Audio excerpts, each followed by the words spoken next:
acho que eu faço parte do mundo quando eu dou aula, né? Eu gosto por isso. O salário, precisa melhorar, né? Melhorando, então, a felicidade ia ficar enorme, né? Mas não é fácil não, viu? Porque você perde o sono, né? Eu acho que o meu trabalho é apenas fundamental, eu não posso parar de fazer.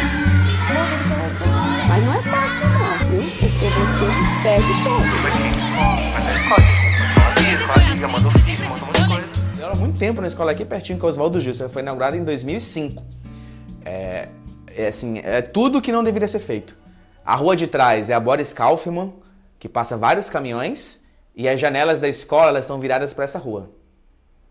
Então, você fica olhando ali. Primeiro que não deveria ser construído ali, porque do ponto de vista do plano diretor da cidade, é a região onde mais vai circular, tirando o porto, né, de região habitacional, onde mais vai circular caminhões. E aí você coloca o que ali? Tem espaço? Escola. Né? Você não vai colocar ali algo que vão transitar ali vereadores, que vão transitar ali médicos, que vão transitar ali advogados, né? Você coloca ali algo que vão transitar a população mais baixa daquela sociedade e professores. Essas coisas são muito simbólicas, né, do que é valorizado e do que não é valorizado na nossa sociedade. O que me incomoda são umas grades que rolam ali que eu acho meio presidiário, sabe? Que eles ficam o dia inteiro ali, eu falo, ai meu Deus do céu, parece os carcereiros com uma grade olhando assim. A escola chama, ó, ventilador tal, quebrado. Teto aqui, com isso. Banheiro, funciona. Refeitório, tá com teto, e lá quando chove muito, o teto do refeitório ele dá uma arreadinha, né? Então tem goteira, fica com aqueles avisos para não pisar, imagina. Aí já caiu o aluno, escorregou, ele tá molhado o chão. A culpa é de quem? Da escola. Mas é a escola que tem culpa. A escola avisa, a escola liga, manda ofício, monta um monte de coisa, e ninguém vê lá. Aqui em São Vicente, quando eu trabalhei, a quadra do muro ia cair. Então o diretor, não faz atividade perto do muro, né? Fala, mas se cair vem com... E aí tinha as traves, né? E aí uma aluna foi correr para trás, né? Tinha um limite, né? Mas ela foi correr para trás ali da grade e ela se arranhou. Porque não tinha a rede, né? Então ela se arranhou ali no gancho. E assim, São Vicente é tudo com vereador, né? Aí era quem? A neta do vereador que se arranhou. Aí chegou assim, no dia seguinte, a quadra já fechou, reforma da quadra. Já, e assim, eu exonerei o cargo, que eu acabei não ficando, fiquei 7 meses, e não tinha ficado pronta a quadra. E eu trabalho numa escola que a lousa parece uma parede, né? Só tem giz branco, você não pode usar, se você não leva, se você não compra, você não tem giz colorido. As crianças não ganharam material escolar, então eu tenho que andar com material para as crianças usarem. Eu preciso fazer esse investimento, né? E eu faço. Agora eu pergunto, isso é trabalho do professor? Até que ponto isso é trabalho do professor?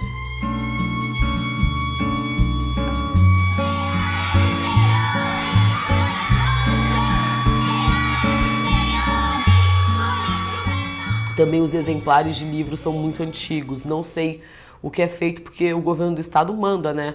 Aquelas caixas com os livros de literatura, paradidáticos. E a gente, quando entra lá, percebe que não há muitos títulos novos. Então, assim, eu costumo entrar, mas eu não costumo levar os alunos lá, porque é uma situação esquisita, não parece que é convidativo, né? E não é só nessa escola que eu trabalho, já trabalhei em outras escolas do estado que era essa mesma relação. Sempre um professor readaptado que trabalha na biblioteca. Talvez seja essa a questão, né? Não é um bibliotecário, não é uma pessoa que sabe trabalhar com informação. Então... Em Cubatão não tem um profissional bibliotecário, em Santos tem. A Prefeitura de Santos, toda escola, teoricamente, ela tem o seu bibliotecário e uma biblioteca. Então, funciona bem melhor aqui em Santos. Em Cubatão, não tem a função bibliotecária. Às vezes tem um professor adaptado, um projeto, mas a Prefeitura de Cubatão não tem a função bibliotecária. E também não são todas as escolas que têm. Algumas têm, outras não têm. Porque é óbvio, né? Se você não tem um profissional, você está pressupondo de que aquilo não é algo fundamental naquele espaço e nem em todo local vai ter.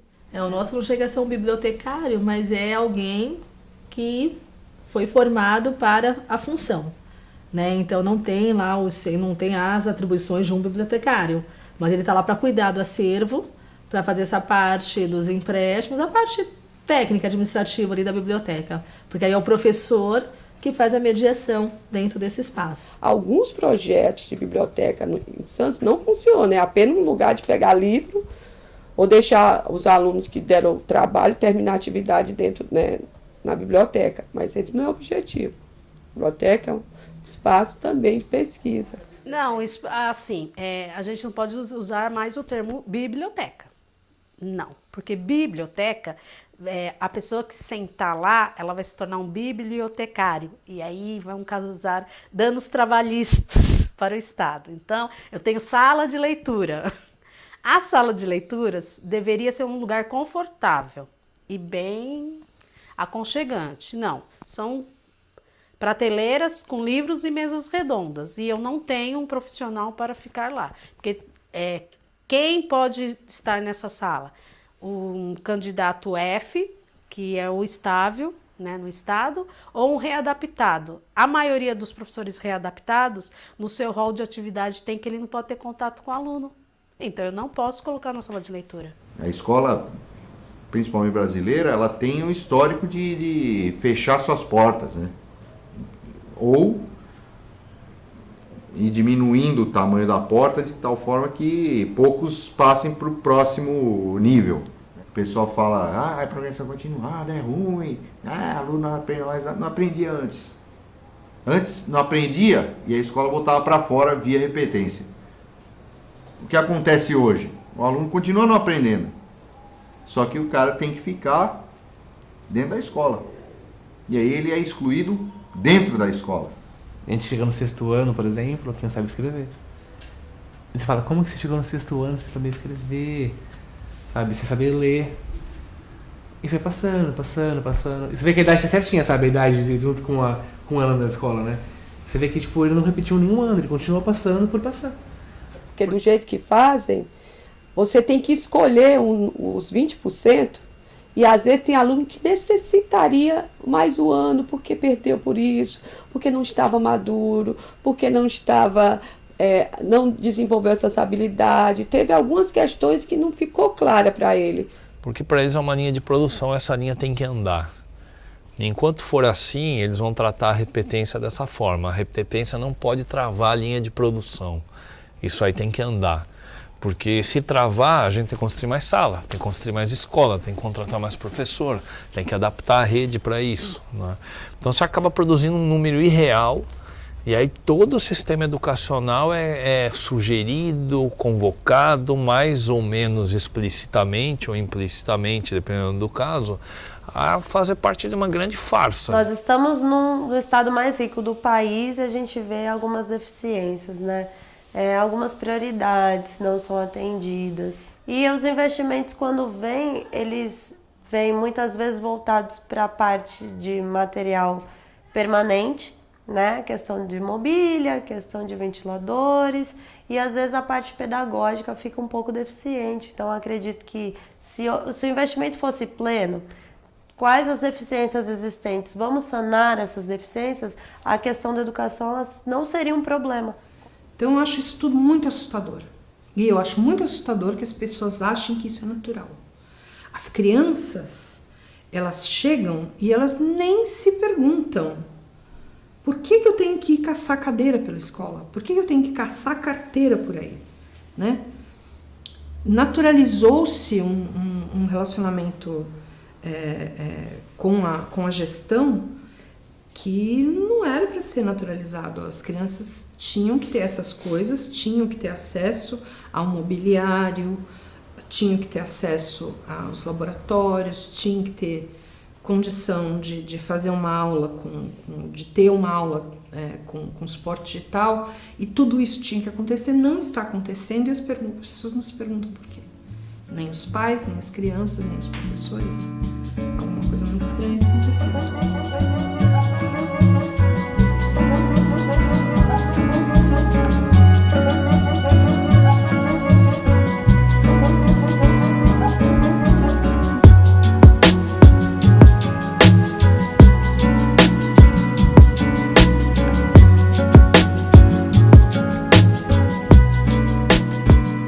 Dando aula porque fundamentalmente eu sou humanista, eu acredito no ser humano. Eu acho que assim, eu dizer que eu não sou capaz... Não é nem eu dizer, porque eu tenho certeza que eu sou capaz, mas que do outro lado, né, nesse processo de conhecimento, não há alguém capaz de aprender, de discutir, de elaborar, é deixar de acreditar no ser humano como um todo. E pra mim é uma grande luta que eu estou ali pelo que eu acredito e pelo que eu faço. Então se eu tivesse desistido, eu teria desistido de uma visão de mundo. E uma visão de mundo que hoje eu não abandonei. Eu acho que o meu trabalho é apenas fundamental, eu não posso parar de fazer. Né? É um compromisso social, eu tenho um compromisso social, eu vou levar ele a sério essa vida. Sabe aquela coisa mesmo sociológica do trabalho, enquanto categoria ontológica, enquanto transformação da consciência? Eu tenho um trabalho que não é alienado. Eu consigo ter compreensão do meu trabalho, eu consigo ter um domínio do meu trabalho, eu consigo ver uma função, não função social, no sentido de, né, aquela coisa assim, estrutural, não é nisso, mas eu consigo ver sentido. Faço tudo que faço com muito amor, sou uma pessoa que acredito que tem salvação ao planeta, sabe? Assim, se a gente plantar sementinhas do bem desde a educação infantil, pode ser que no futuro tenhamos governantes que saibam cuidar do nosso Brasil da forma que ele merece. Na escola que eu trabalho, as coisas são bem mais fáceis. Mas eu conheço professores que têm uma realidade muito diferente da minha. E às vezes eu me pego assim, fazendo algumas atividades que eu falo, nossa, quem não está numa escola de tempo integral está fazendo o quê para fazer isso, né? Uma atividade de reforço com 6 folhas. Os meus colegas que não têm essa possibilidade estão passando o texto na lousa. As crianças estão copiando. O que eu levo uma semana para trabalhar, eles levam um mês. Quem está na educação está porque ama, porque tem um sonho de melhorar a vida daquele serzinho, né? Eu acho que o professor é movido pela utopia, pelo sonho, pelo desejo de melhorar a vida do outro. E é isso que faz ele continuar.